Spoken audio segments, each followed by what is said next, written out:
жазылған соң екеуміз қайықпен қыдырамыз. Сосын мен саған арғы ән шығарамын.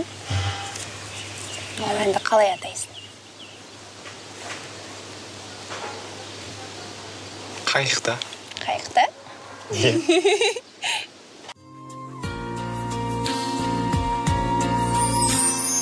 Болсақ дағы жаңа таныс, жүрсек талғаш қайықта.